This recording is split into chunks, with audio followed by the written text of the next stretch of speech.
Hi, everybody. Lisa Brown. So I did a webinar today with regards to compliancy, what you need to know and actions you need to take now. And during that recording, it didn't record. So I am recreating it. So if you are re-watching the video and you're finding some differences, that is why. We're just doing a re-recording so that you have all the information. So I'm going to go through the entire presentation again. So welcome, everyone. This is a 30-minute session, and compliancy is a huge topic of discussion. It's impossible to discuss all that is required within that timeline. So if you have any questions, please let us know. There are a few questions that we do answer at the end. And once again, you can always email us. There are a couple of team members on the call. So Sarah and Michelle are here. They'll be watching the Q&A. So please feel free to ask questions as we go, and I'll try to answer a few at the end. After the webinar, you will get an email with a copy of the slides and a link to this video. And that way you can go back and look at it if you want. There's going to be a ton of resources on the slide deck, and you'll get a copy. Okay, so take notes as you feel you need to. Now, we don't have a lot of time, so let's get started. Okay, guys, so what is compliancy? So compliancy truly is overwhelming. So our goal today is to just give you some basic information. I will also provide some valuable resources at the end to help guide you in this process, and it is completely dependent on your industry. Okay, so IT compliance is basically ensuring your organization operates under specific privacy and security guidelines and best practices. Most companies incorporate these into their everyday policies and procedures and the processes that they create. So they're going to follow the rules to avoid any legal ramifications. Okay, we will discuss 3 reasons compliance is important. I will give you 4 common types of compliancy along with actions you need to take now. And I'm going to provide you with 3 steps to get you started, along with a list of basic documentation that you should have now. Now, remember, I'm your IT. I manage an IT firm. So some of that will all be very IT specific. Okay, the whole reason. All right, guys, here's your 3 reasons why compliancy is important. Number 1, obviously, is to protect your company. We want to make sure that your investment is protected, and we certainly would never want it to turn into a legal ramification that would cost you thousands of dollars. Satisfy, obviously, we need to satisfy some company expectations, some HR requirements, and the regulatory agencies all need to be satisfied that you are doing what you need to do to stay compliant. And number 3, obviously, is to decrease that risk. Now, you get to determine what that is. I would like to encourage you to do a risk assessment that'll determine kind of what kind of risk you're willing to take. And we'll talk more about that as we work through the slides. Okay, so here's 4 common types of compliance requirements. So number 1 is truly HR. So HR has its own set of compliancy. I'm not going to spend a ton of time, but I do want to review a slide with you. Second is some health and safety compliance. We'll talk a little bit about that, but once again, that's not my expertise. So, but I do want to give you some information on that. The data compliance, obviously, we're going to talk a ton about that because we know that. And obviously, we're going to talk about some regulatory compliance as well. And once again, that's very industry specific. Now, these are the 2 things that I'm going to spend most of the time on for this particular session. If you have questions, please, on the other items, please reach out. And I will go through a few things with you. Okay. All right. So HR compliance, this is all the policies and procedures that ensure your company is operating lawfully and ensures the best interest of your employees.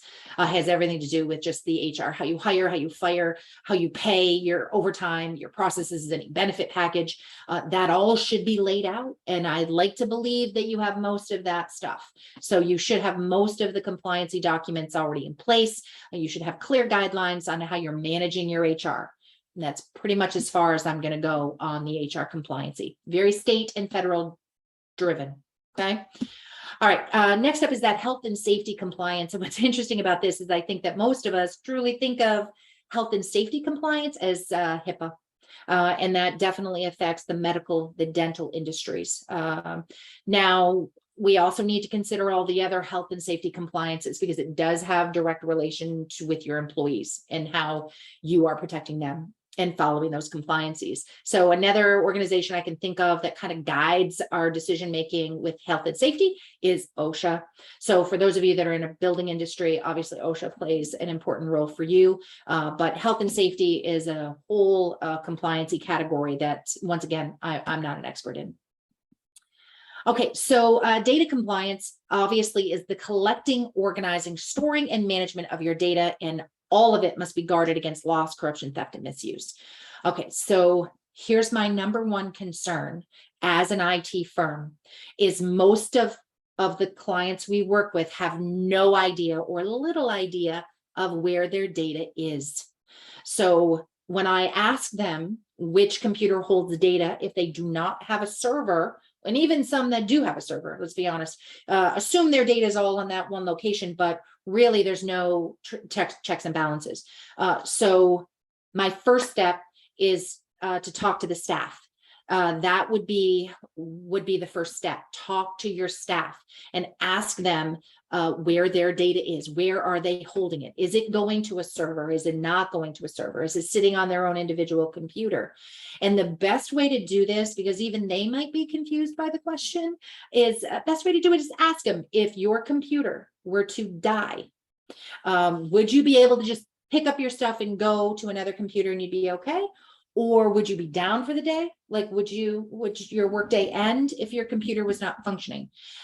That will help us determine whether or not the data sits residual with their unit, or whether it's cloud-based, which many of you are. Your solutions are cloud-based. So that is important for us to determine.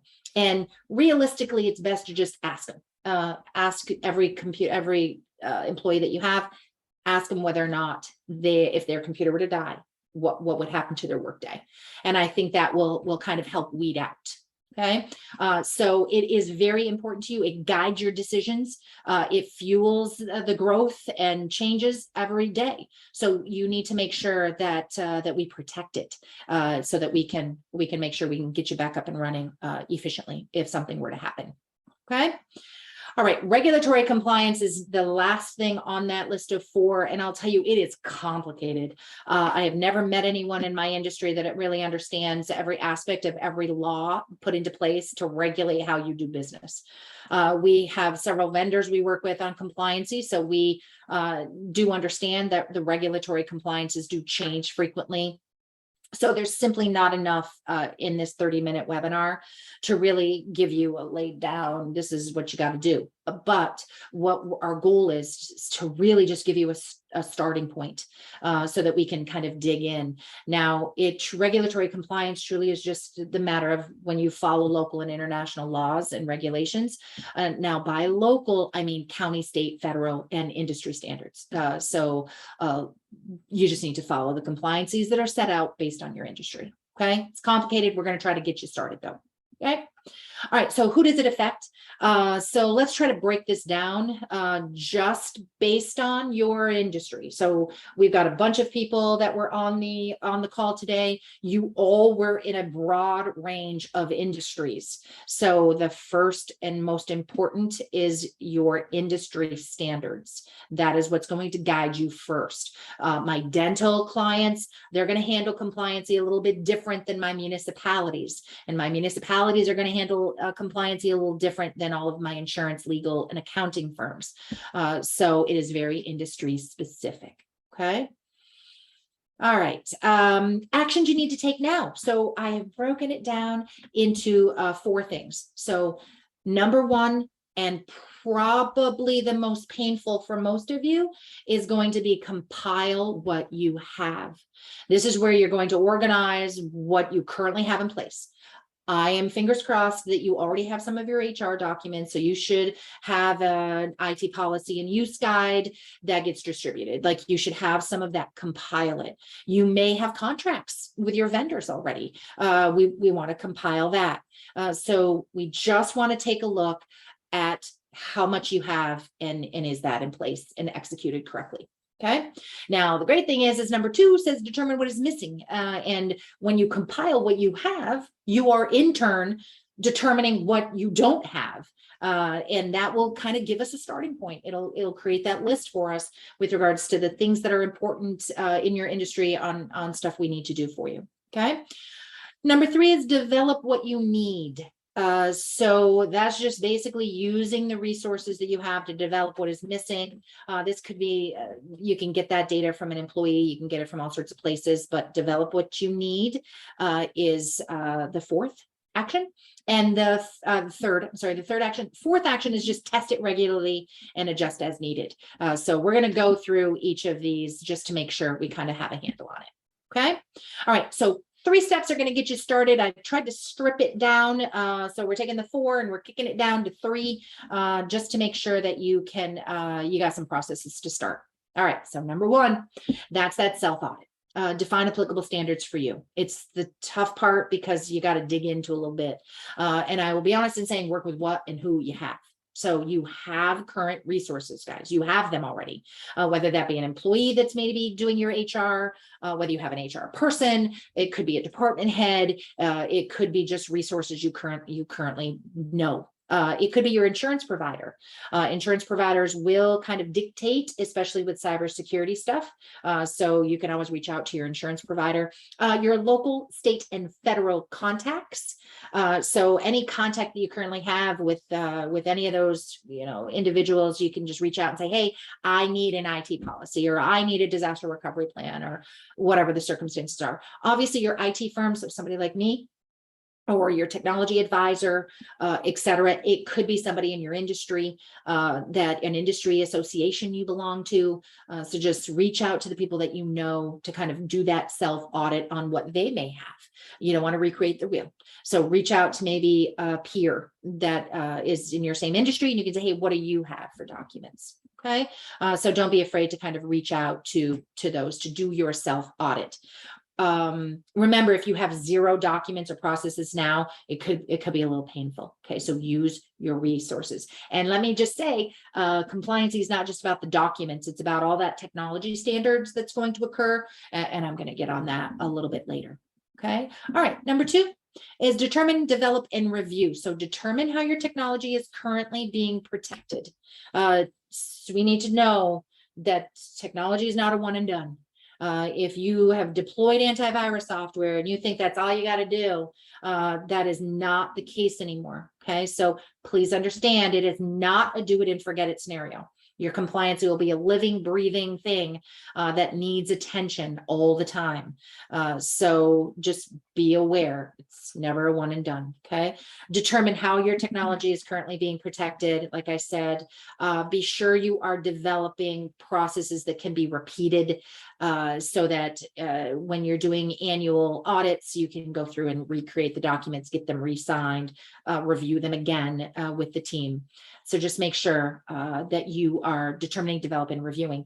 And I will point out, when you have a firm like mine, now, not all of you are using me, right? Some of you may have your own IT person. Some of you may have another IT firm. Please hold us accountable. We are responsible for the stuff that we do for you. And what I have found in my experience is that a lot of IT firms will hold your information hostage, and we don't want that to happen. It's yours. We act on behalf of our client. And I produce a document called a Detailed Technology Manual. It's a DTM. That's what we call it here. We do one for every client. You don't really have a choice. We do it because that's how we keep track of you. And that document should contain everything on the compliancy side as well. So make sure you're holding your vendors accountable. Okay. All right. Step number 3 is rinse and repeat. So just be sure to develop processes, ensure your technology is monitored and protected. And by that, I mean, it is not an install it and forget it scenario. Can't do that. If you're using any type of retail software like Norton Antivirus or McAfee or Avast or any of those, it's not a one and done. You've got to have some enterprise stuff that's being automatically updated. And your technology is, if it's on, it's connected to the internet. So you're at risk just by turning the thing on. So keep all compliancy documents in a secure location and be ready to provide them during an audit. If you are already a client, we are doing that for you. So we have that DTM that is yours. We just manage it for you. Okay. So just make sure you're developing processes that you can rinse and repeat. All right. So when I talk about technology automation, I talk about some standards that should be happening with you. You should have a managed service provider, somebody who manages your technology for you. And the benefit of that is you take it off your risk and you put it on them. So for every client that's on the call, for every client that we have, we are the ones responsible for making sure that your technology would pass an audit, that we are protecting it, that we are doing updates. So when you look at this screenshot, it's basically the top half of the screenshot, the proactive maintenance and performance monitoring, that is included if you are my client. So there is 24/365 system application and monitoring. We do critical event notifications. We do Microsoft patches. We do service packs. We do network documentation. I track your assets. It's automatic. So for those of you that are already an existing client, you have all of that. If you are not a client and you have an MSP that you've hired, they should be doing that for you. Okay. So just know any managed service provider is going to be doing that for you. The second little section there is security and monitoring. That is truly our enterprise level protection. It is monitored by my staff here. My office monitors it. We look at it all day. We stop things before they ever get to you. And that's the goal, is we're constantly monitoring. And of course, we have some detection and response software as well, just because that's what we have to have deployed to kind of cover our ass in a nutshell. All right. And the last section there is just some advanced security stuff. So we do talk about a firewall. We are making that mandatory. So if you are a client, we are encouraging, you don't really get a choice. You got to drop a firewall.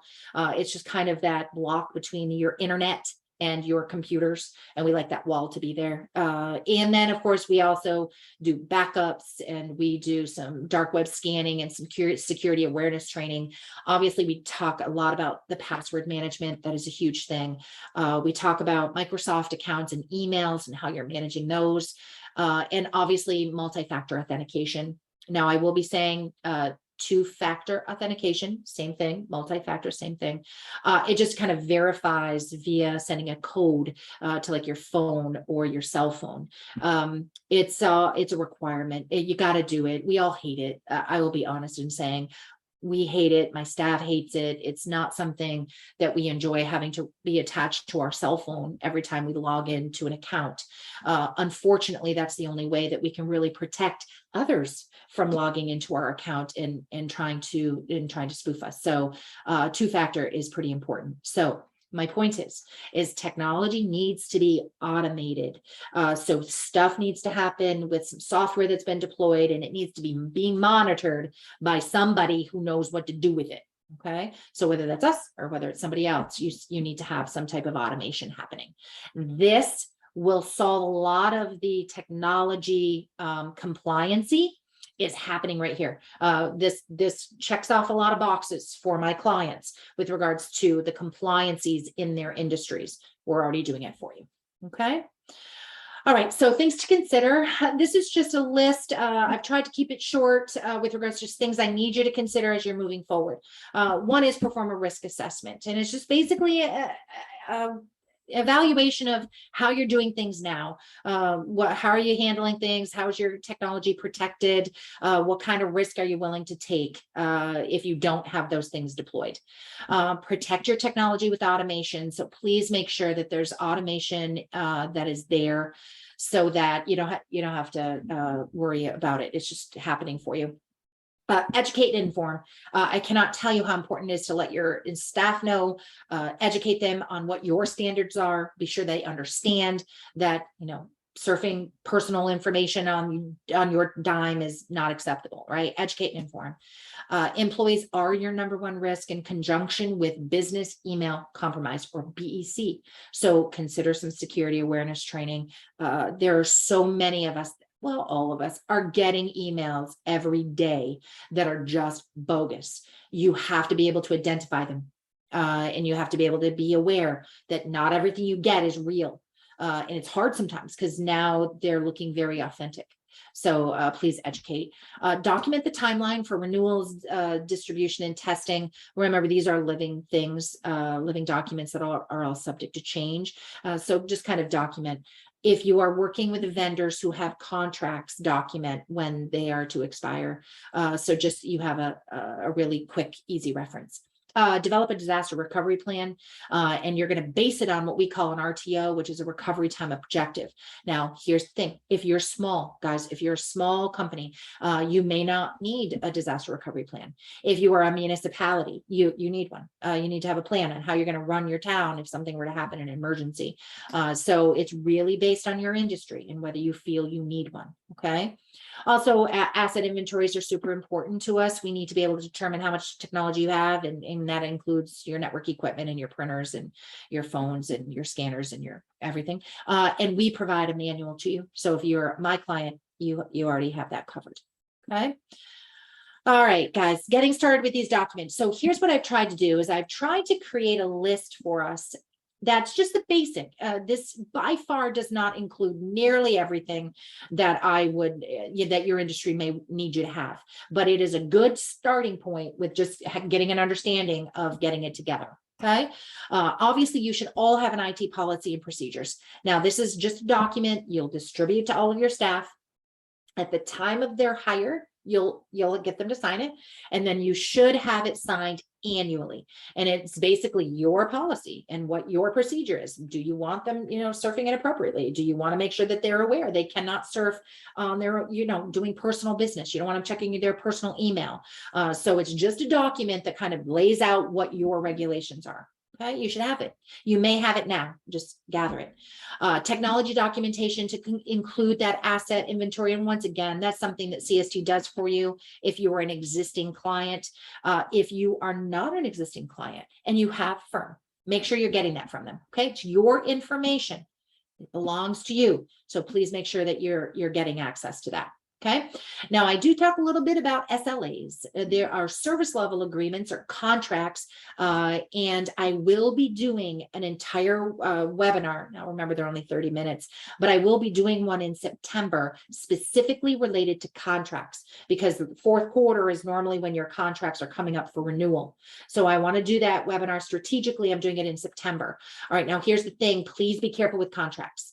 You have no idea how many clients we have taken on that have locked themselves into a contract with somebody they are not enjoying doing business with, and there's no way out. So be careful. Contracts have their pros and their cons. We do have a service level agreement. We do 12-month terms, but we also give you 30-day out. So I can fire you, you can fire me. So if you feel like we're not doing a good job, you just give us 30 days and vice versa. Master service agreement is normally a document that's quite lengthy. Some of your vendors may give you an MSA. There's anywhere from 12 pages to 20, 30 pages, depending on the legality of it all. And we do have one in place. Municipalities will get them because you, for auditing purposes, need to have an MSA. I love a new disaster recovery plan. I love a good plan. First of all, let's talk about that. And just note to self, disaster recovery plans are a little time consuming. They're a little complicated to create because you have to really dig into how you would manage your company if there were a disaster. We do have a checklist, and if you schedule a free assessment, I will provide that checklist to you. And it's very helpful because it just basically says, yes, this is me. I've already done it. I've already done it. It doesn't apply. I've already done it. I need to do it. So it is kind of a really basic checklist of how you can create the actual plan. Okay. Obviously, cyber liability insurance is huge right now. I will tell you that it's very specific on your insurance company. So most insurance companies who will write a cyber liability policy will ask you for very specific things before they will even write the policy. So if you are a municipality and your insurance company is NYMAR, you're working through NYMAR with an estimate, you have to have some things in place. And I will talk about that next. I'll give you what you have to have before they even write the policy. If you're just going through your regular commercial insurance company, they may not require anything for you to have a cyber liability insurance policy. just note that you should have some basic things in place in order for you to kind of be protected on the liability. Okay. Now, remember, this is not a full list. There are lots of documents out there and it's based on your industry, but this will at least get you started with regards to a starting point. Okay. All right, so here's the cyber liability insurance requirements. Now, this is from personal experience. I work with NYMAR. I have certification with NYMAR. I've gone through some training with NYMAR. And they do require their companies to have two-factor or MFA, and they need that on any financial login. So if you're logging into your bank, or if you're logging into any of the financial programs that you guys do, 2FA is required. They also require you to have a firewall. They require you to have endpoint protection, which is security on the back end. They need you to do security awareness training annually. And so you need to check yes to that. And then, of course, they want some oversight on your electronic funds transfers. They want some oversight on that. So either you have to two-factor and you have to two-signature. So there is some guidelines with regards to the EFT, okay, oversight. So I thought it was just important to mention that your insurance company may not even write you a policy unless you have it. Okay. All right. So that's just with regards to cyber liability policies. All right. Now I am going to talk a little bit about some industry specific stuff. Now you're going to get a copy of the slides, guys. You're going to get these. So you're going to have all of these links. So don't worry about it if the slides go quickly. If you are in the legal, accounting, or insurance industry, you are kind of governed by some policies, compliancies with the Department of Finance. If you are in the insurance industry, you may have NAIC. The Graham-Leach-Bliley Act is very important with regards to some compliances they put on us. If you take credit cards, you will comply with some PCI DSS stuff. You don't get a choice. If you're taking credit card information that is confidential data and you need to secure it, and this PCI compliancy is done annually, it should be performed. Actually, your credit card company should ask for you to run some compliancy every year on your credit card stuff. Okay, so just heads up, if you do take credit cards and you have not gone through that, then you're probably out of compliancy. Okay. All right. If you are local government, municipality, I'm very familiar with that because we specialize here with municipalities.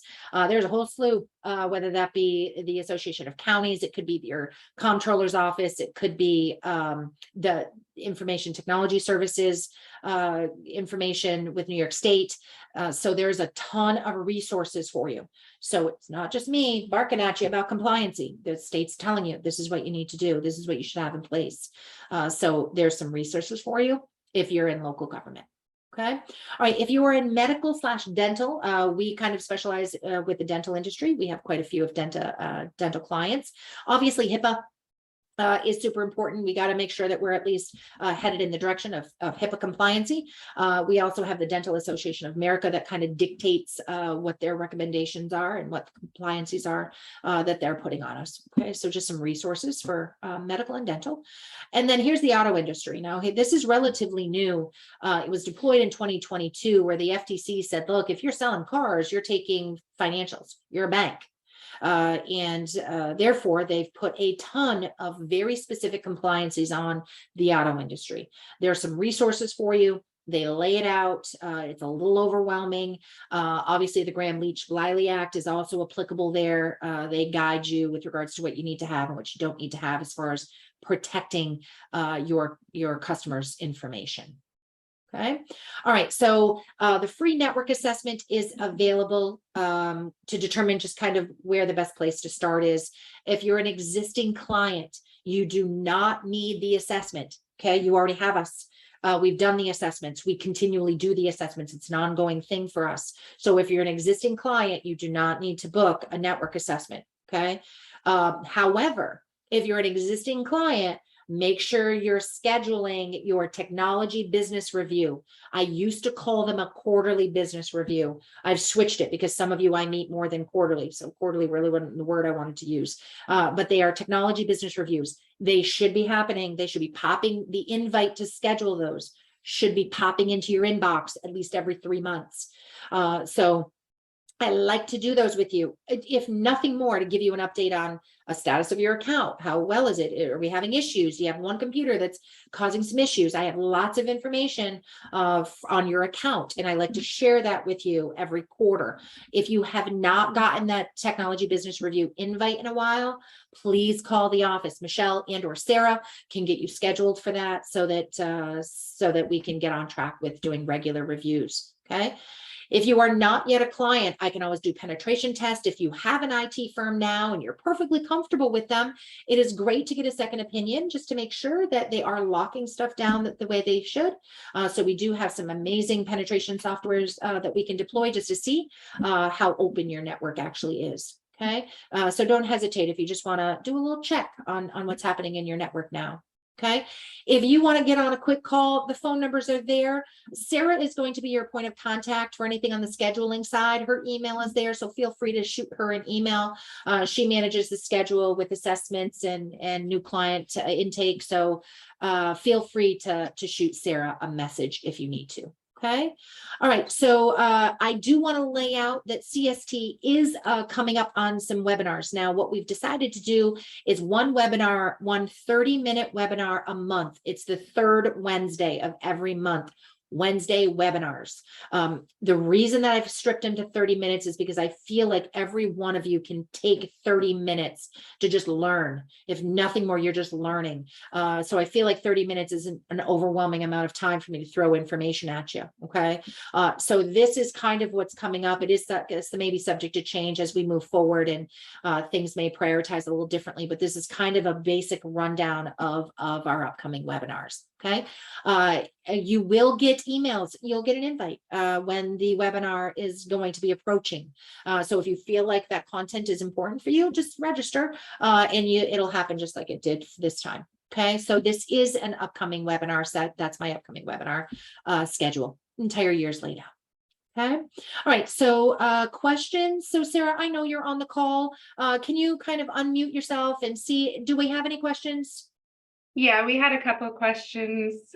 One of them is, if my municipality has next to nothing for IT support, how complicated will it be to get some, and how expensive will it be to implement something?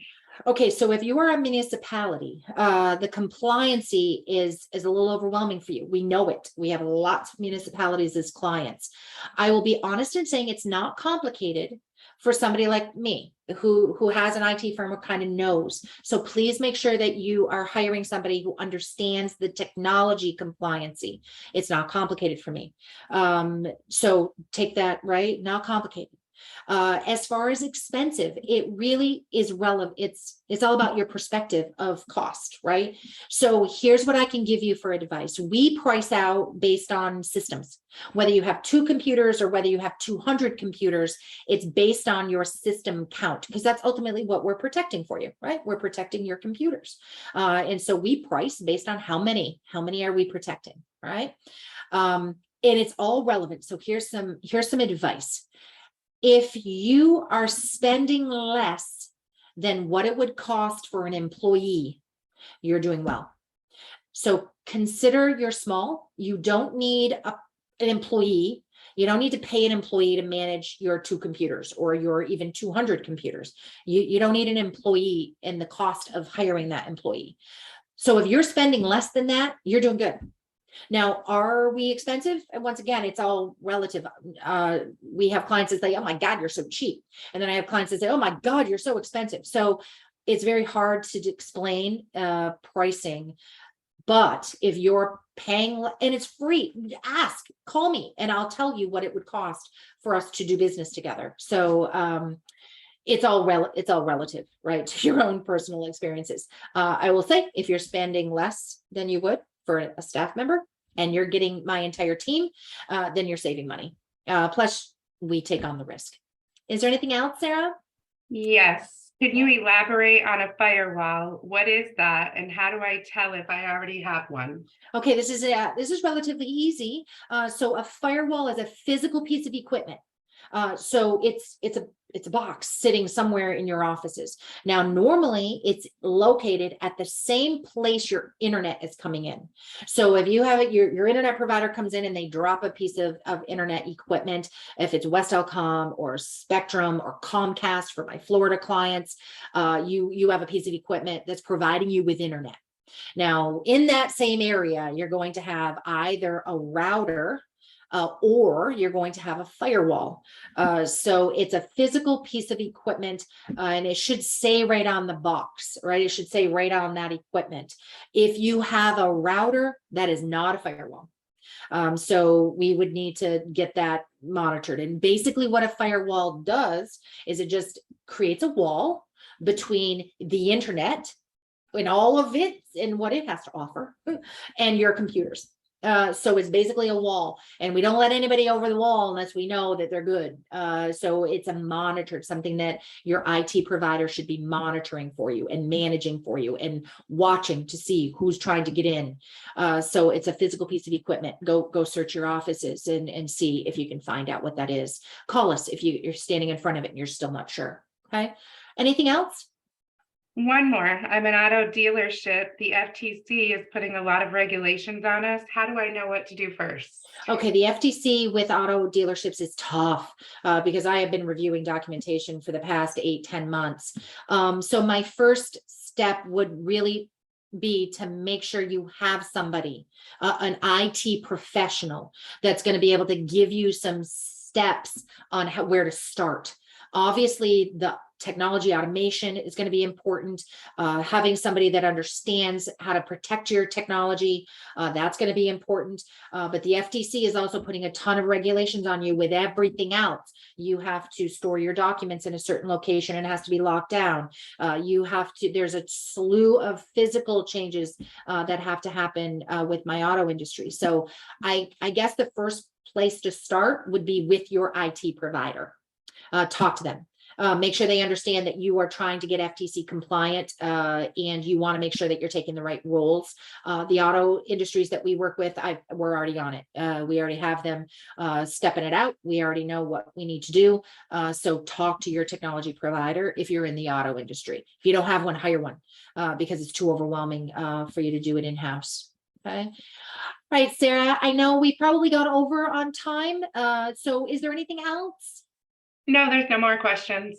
Okay, awesome. Everybody, thank you so much. Remember, register for the webinars. They are the third Wednesday of every month. If you have any questions or if you want to book that free network assessment, you know how. And Sarah or my team will be getting you a copy of the slides and the link to this video. So reach out if you need anything. I appreciate so much, everybody. Thank you. Have a great night.